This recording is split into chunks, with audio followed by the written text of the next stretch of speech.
Welcome, dear students. Today we are going to read a story which is set in a Latin American country. মৰমৰ ছাত্ৰ-ছাত্ৰীসকল, আজি আমি এটা কাহিনী পঢ়িবলৈ গৈ আছো আৰু তাৰ পটভূমি হৈছে Latin American country. And the story is about a farmer who had extreme faith in God. আৰু এই কাহিনীটো হৈছে এজন খেতিয়কৰ বিষয়ে যিজনৰ নেকি ভগৱানৰ ওপৰত অটল বিশ্বাস আছিল. The writer of the story is G.L. Fuentes আৰু কাহিনীটোৰ গল্পকাৰ হৈছে বা কাহিনীটোৰ লিখক হৈছে G.L. Fuentes. Now let's start the story. আমি এতিয়া কাহিনীটো পঢ়ো আহা. The house, the only one in the entire valley, sat on the crest of a low hill. ঘৰটো সমগ্ৰ উপত্যকাৰ একমাত্ৰ ঘৰটো যিটো নেকি চাপৰ পাহাৰখনৰ একেবাৰে ওপৰত আছিল.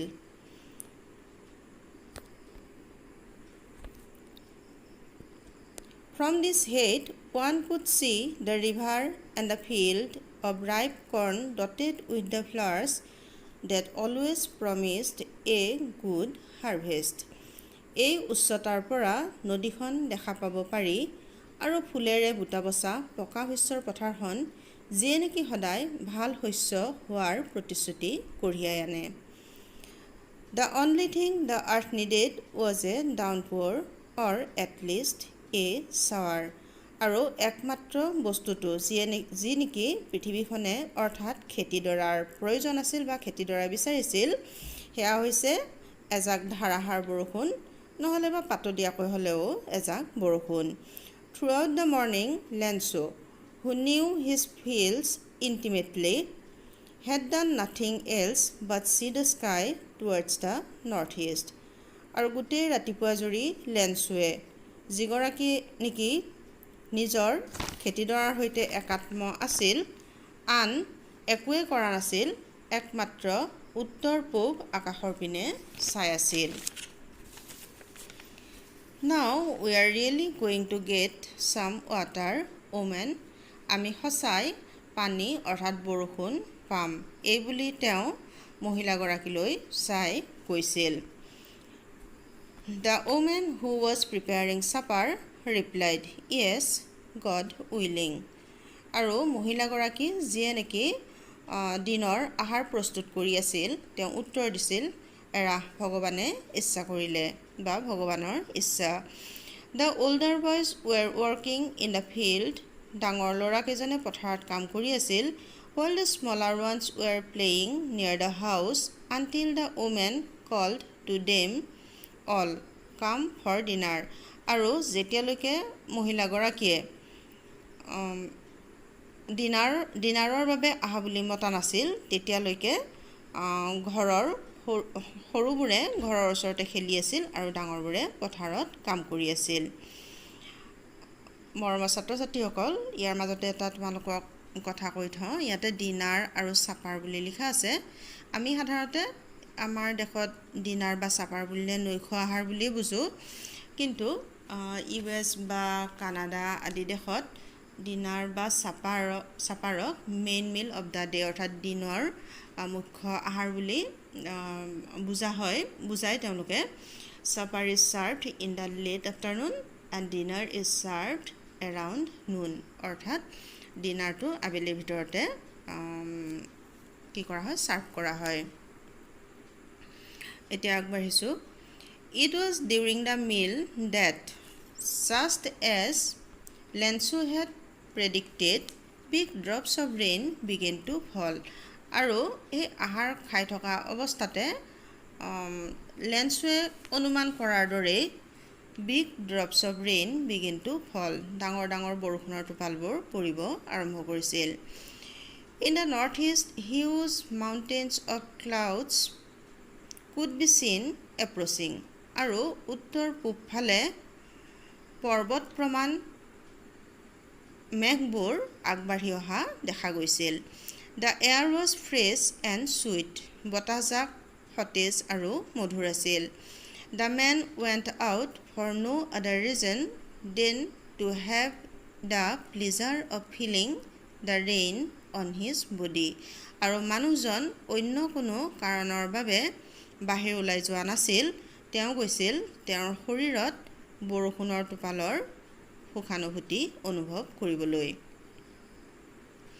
And when he returned, he exclaimed, "These are not raindrops falling from the sky, they are new coins." আৰু ঘূৰি আহি মানুহজনে প্ৰায় চিৎকাৰ কৰি কৈছিল বা চিঞৰি কৈছিল, এইবোৰ আকাশৰ পৰা পৰা বৰষুণৰ টোপাল নহয়, সেইবোৰ হৈছে নতুন মুদ্ৰা। The big drops are 10 cent pieces and the little ones are 5s. ডাঙৰ টোপালবোৰ হৈছে 10 চেণ্টৰ টুকুৰা আৰু সৰুবোৰ হৈছে 5 চেণ্টৰ। ছাত্ৰ ছাত্ৰীসকল আকৌ এবাৰ কৈছোঁ, এই চেণ্ট বা পেচুজ শব্দটো আমি পাম ইয়াৰ পিছত। এইবোৰ হৈছে মুদ্ৰাৰ একক। আমাৰ ইয়াতে যেনেকৈ টকা পইচা আদি বুলি কওঁ, ঠিক তেনেদৰে সেইবোৰ দেশত চেণ্ট, পেচুজ বা ডলাৰ এনেকুৱা অন্য ধৰণৰ শব্দবোৰ ব্যৱহাৰ কৰা হয়। গতিকে তোমালোকে নিশ্চয় বুজি পাবা, আমি ইয়াতে চেণ্ট বা পেচুজ বুলি ক'ম।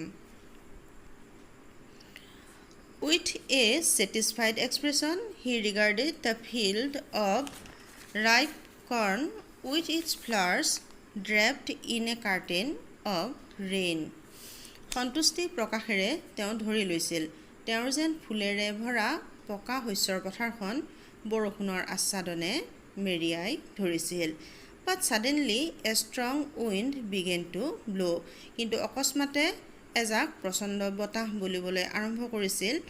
And along with the rain, very large hailstones began to fall. আৰু বৰষুণৰ লগতে ডাঙৰ ডাঙৰ শিলবোৰো পৰিব আৰম্ভ কৰিছিল। This truly did resemble new silver coins. এইবোৰ সঁচাকৈয়ে নতুন ৰূপৰ মুদ্ৰাৰ লগত লগতহে সাদৃশ্য আছে। The boys exposing themselves to the rain. আৰু ল'ৰাকেইজনে বৰষুণত নিজকে উন্মুক্ত কৰিছিল বা সিহঁত বৰষুণলৈ ওলাই গৈছিল। ran out to collect the frozen pearls. আৰু সিহঁতে কিহৰ কাৰণে গৈছিল? সেই বৰফৰ মুকুতাবোৰ সংগ্ৰহ কৰিবলৈ। বৰফৰ মুকুতা মানে ইয়াতে বৰষুণত পৰা শিলবোৰক বুজাইছে। It's really getting bad now, exclaimed the man. এইবাৰ মানুহজনে চিৎকাৰ কৰি আকৌ ক'লে যে এইবাৰ সঁচাকৈয়ে বেয়া হ'ল, এতিয়া সঁচাকৈয়ে বেয়া হ'ল।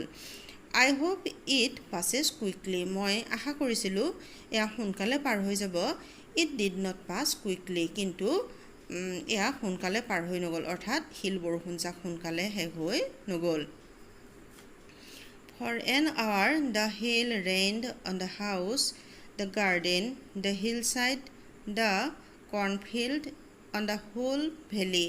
আৰু প্ৰায় এঘণ্টা জুৰি গোটেই উপত্যকা, খেতিপথাৰ, পাহাৰীয়া অঞ্চল, বাগিচা আৰু তেওঁলোকৰ ঘৰটোৰ ওপৰত বৰষুণজাক পৰি থাকিল প্ৰায় এঘণ্টা ধৰি। The field was white as if covered with salt. আৰু পথাৰখন বগা হৈ পৰিছিল, যেনিবা নিমখেহে ঢাকি ধৰিছিল। Not a leaf remained on the trees. গছবোৰত পাত এটাও নাথাকিল। The corn was totally destroyed. শস্যবোৰ সম্পূৰ্ণ ধ্বংস হৈ গৈছিল। The flowers were gone from the plants. গছবোৰত ফুলবোৰো নাথাকিল। Lensu's soul was filled with sadness. লেন্সুৰ অন্তৰখন দুখেৰে ভৰি পৰিছিল।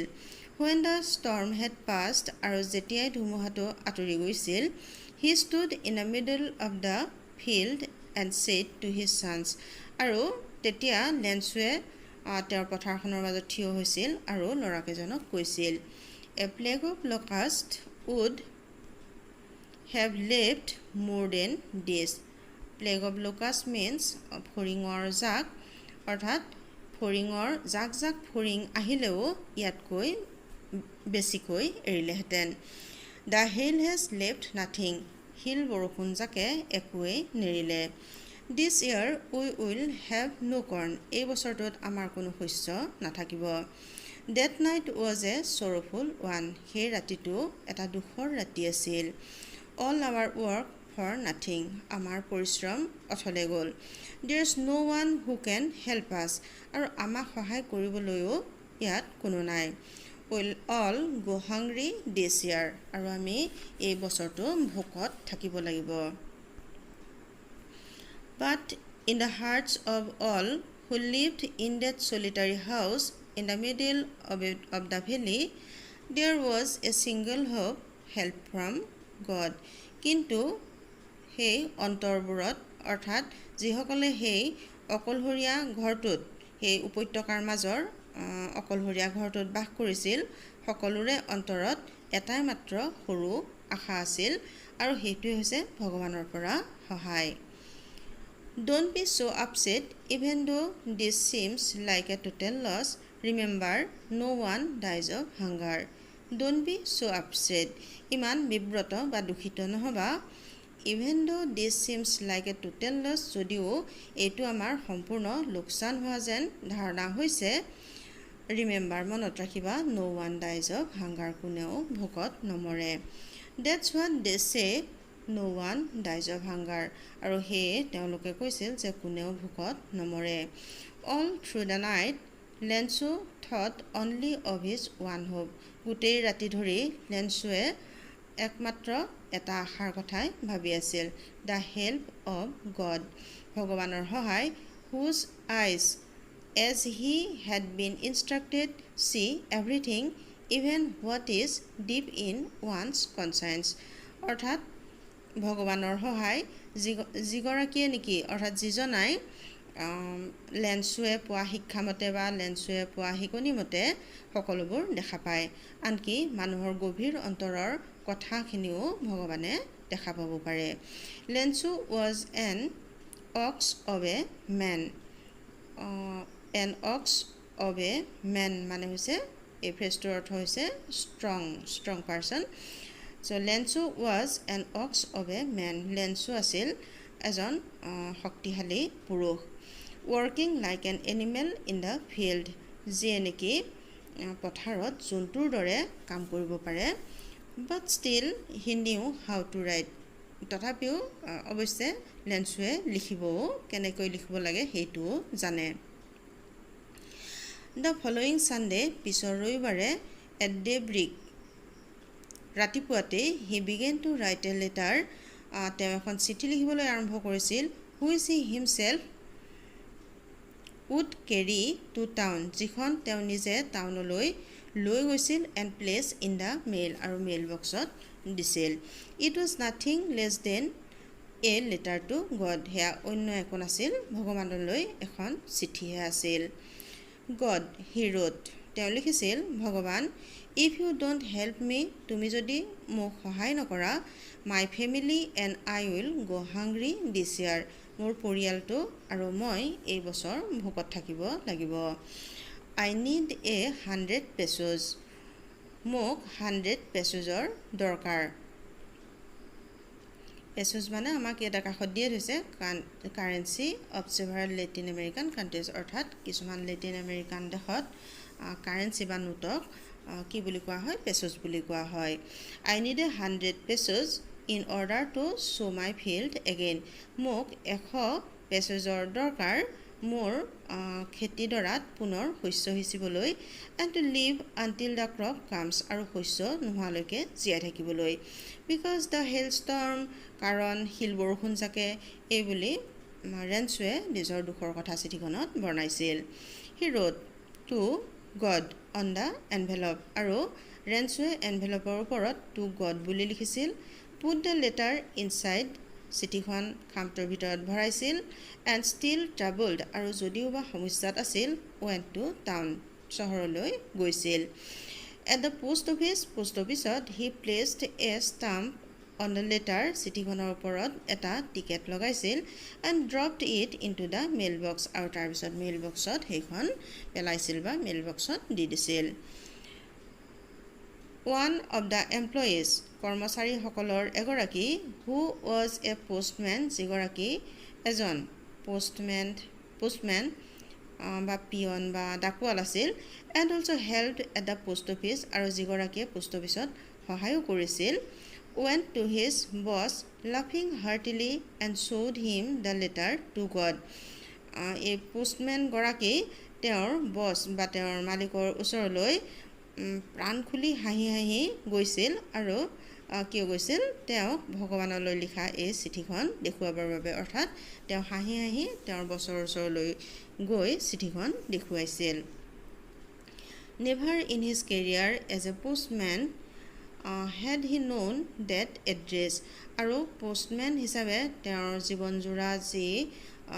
জীৱনজুৰি যি কাম কৰিলে তাত কেতিয়াও তেওঁ এই ঠিকনাটো পোৱা নাছিল the postmaster a fat amiable fellow আৰু পোষ্টমাষ্টাৰ গৰাকী যিগৰাকী নেকি শকত কিন্তু amiable means friendly and pleasant অৰ্থাৎ বন্ধুত্বসুলভ বুলি যাক কৈছে amiable fellow also' broke out লাফিং অৰ্থাৎ পোষ্টমাষ্টাৰ গৰাকীয়েও কি কৰিছিল হাঁহিত ফাটি পৰিছিল বাট অলমষ্ট ইমিডিয়েটলি কিন্তু নিমিষতে হি টাৰ্ণ ছিৰিয়াছ তেওঁ গহীন হৈ পৰিছিল and tapping the letter on his desk আৰু চিঠিখনেৰে টেবুলৰ ওপৰত টুকটুকাই দিছিল এণ্ড কমেণ্টেড আৰু কি কৰিছিল তেওঁ মন্তব্য ৰাখিছিল হোৱাট ফেইথ কি বিশ্বাস I wish I had the faith of the man who wrote this letter. মোৰো যদি যিজনে এই চিঠিখন লিখিছে তেওঁৰ দৰে বিশ্বাস থাকিলহেঁতেন starting up a correspondence with God ভগৱানৰ সৈতে যোগাযোগ আৰম্ভ কৰি অৰ্থাৎ পোষ্টমাষ্টাৰগৰাকীয়ে কৈছিল যে ইমান সাংঘাতিক বিশ্বাসী মানুহগৰাকীৰ যে চিঠিখন লিখিছে তেওঁৰ দৰেই যদি এইদৰে ভগৱানৰ সৈতে যোগাযোগ আৰম্ভ কৰাৰ মোৰো বিশ্বাস থাকিলহেঁতেন So, in order not to shake the writer's faith in God, the postmaster came up with an idea. আৰু সেইবাবে in order not to shake the writer's faith in God, অৰ্থাৎ লিখকজনৰ ভগৱানৰ ওপৰত থকা বিশ্বাস জোকাৰি নেপেলাবলৈ the postmaster came up with an idea. পোষ্টমাষ্টাৰগৰাকীয়ে এটা ধাৰণা কৰি পেলালে বা তেওঁৰ মনলৈ এটা ধাৰণা আইডিয়া আহিল answer the letter যে চিঠিখনৰ উত্তৰ দিয়া যাওক but when he opened it কিন্তু যেতিয়া তেওঁ চিঠিখন খুলিছিল it was evident that to answer it he needed something more than goodwill ink and paper কিন্তু যেতিয়া তেওঁ চিঠিখন খুলিছিল এইটো স্পষ্ট হৈ পৰিছিল যে চিঠিখনৰ উত্তৰ দিবলৈ তেওঁ কাগজ চিয়াহী বা সদিচ্ছাৰ বাহিৰেও আন কিছু বস্তুৰ প্ৰয়োজন হ'ব but he stuck to his resolution কিন্তু তেওঁ তেওঁৰ সিদ্ধান্তত অটল আছিল he asked for money from his employees তেওঁ তেওঁৰ কৰ্মচাৰীসকলৰ পৰা পইচা বিচাৰিছিল he himself gave part of his salary আৰু তেওঁ নিজেও তেওঁৰ দৰমহাৰ অংশ আগবঢ়াইছিল and several friends of his were obliged to give something for an act of charity আৰু কিছুমান তেওঁৰ বন্ধুক তেওঁ দান বৰঙণি হিচাপে কিছু পইচা আগবঢ়াবলৈ বাধ্য কৰাইছিল It was impossible for him এইটো তেওঁৰ বাবে অসম্ভৱ আছিল to gather the 100 pesos একেলগে 100 pesos জমা কৰাটো তেওঁৰ বাবে কি আছিল অসম্ভৱ আছিল so he was able to send the farmer only a little more than half গতিকে তেওঁ খেতিয়কজনলৈ আধাতকৈ অলপহে বেছি পইচা পঠিয়াবলৈ সমৰ্থ হৈছিল he put the money in an envelope তেওঁ পইচাখিনি এটা খামত ভৰাইছিল address to লেন্সুৰ এড্ৰেছ লিখিছিল and with it a letter আৰু তাৰ লগতে এখন চিঠি containing only a single word য'ত মাত্ৰ এটা শব্দ লিখা আছিল as a signature God কি শব্দ লিখা আছিল সহি হিচাপে চিঠিখনত মাত্ৰ God বুলি লিখা আছিল The following Sunday Lensu came a bit earlier than usual to ask if there was a letter for him আৰু পিছৰ ছানডেত ৰবিবাৰে লেন্সু আহিছিল সাধাৰণতে অহাতকৈ অলপ সোনকালে টু আস্ক সুধিবলৈ if there was a letter for him যে তেওঁৰ নামত বা তেওঁৰ কাৰণে কিবা চিঠি আছে নেকি। It was the postman himself আৰু পোষ্টমেনজনে নিজেই কি কৰিছিল who handed the letter to him নিজে কি কৰিছিল চিঠিখন লেঞ্চক দি দিছিল। হোৱাইল দ্য পোষ্টমাষ্টাৰ যেতিয়া নেকি পোষ্টমাষ্টাৰগৰাকীয়ে experiencing the contentment of a man who has performed a good deed looked on from his office অৰ্থাৎ পোষ্টমাষ্টাৰগৰাকী যিয়ে নেকি এটা ভাল কাম সম্পাদন কৰাৰ আনন্দ অভিজ্ঞতা লৈ নিজৰ অফিচৰ পৰা লেঞ্চলৈ চাই আছিল। Lencho showed not the slightest surprise on seeing the money such was his confidence আৰু লেঞ্চৰ ইমানেই আত্মবিশ্বাস আছিল যে লেঞ্চে কি কৰা নাছিল সেই পইচাখিনি দেখিও কোনো নামমাত্ৰও আশ্চৰ্য প্ৰকাশ কৰা নাছিল। বাট হি বিকেম এংগ্ৰি কিন্তু লেঞ্চে খংহে কৰিছিল when he counted the money যেতিয়া তেওঁ পইচাখিনি গণনা কৰিছিল। God could not have made a mistake ভগৱানে কেতিয়াও ভুল কৰিব নোৱাৰে। nor could he have denied Lencho আৰু তেওঁ লেঞ্চক কি কৰিব নোৱাৰে what he had requested লেঞ্চে যিহৰ বাবে অনুৰোধ কৰিছিল তাৰ বাবে তেওঁ কি কৰিব নোৱাৰে তেওঁ সহায় কৰাৰ কথাটোত অস্বীকাৰ কৰিব নোৱাৰে। অৰ্থাৎ ভগৱানে লেঞ্চৰ ইমানেই বিশ্বাস আছিল যে ভগৱানে তেওঁৰ অনুৰোধ যে কোনো কাৰণে প্ৰত্যাখ্যান নকৰিব সেইটো লেঞ্চে মনে প্ৰাণে বিশ্বাস কৰিছিল। Immediately Lencho went up to the window' আৰু লগে লগে লেঞ্চোৱে খিৰিকীৰ ওচৰলৈ উঠি গৈছিল to ask for paper and ink কাগজ আৰু চিয়াহী বিচাৰিবলৈ। On the public writing table আৰু সকলোৱে যিখন টেবুলত লিখা মেলা কৰে তাতেই ষ্টাৰ্টেড টু ৰাইট লেঞ্চোৱে লিখিবলৈ আৰম্ভ কৰিছিল। With much wrinkling of his brow' তেওঁৰ কি হৈছিল চেলাউৰি আৰু থুপ খাইছিল। Caused by the effort he had to make to express his ideas অৰ্থাৎ নিজৰ ধাৰণা বা মনোভাৱ প্ৰকাশ কৰাৰ প্ৰচেষ্টাত কি হৈছিল লেঞ্চৰ চেলাউৰি আৰু বেছি থুপ খাইছিল।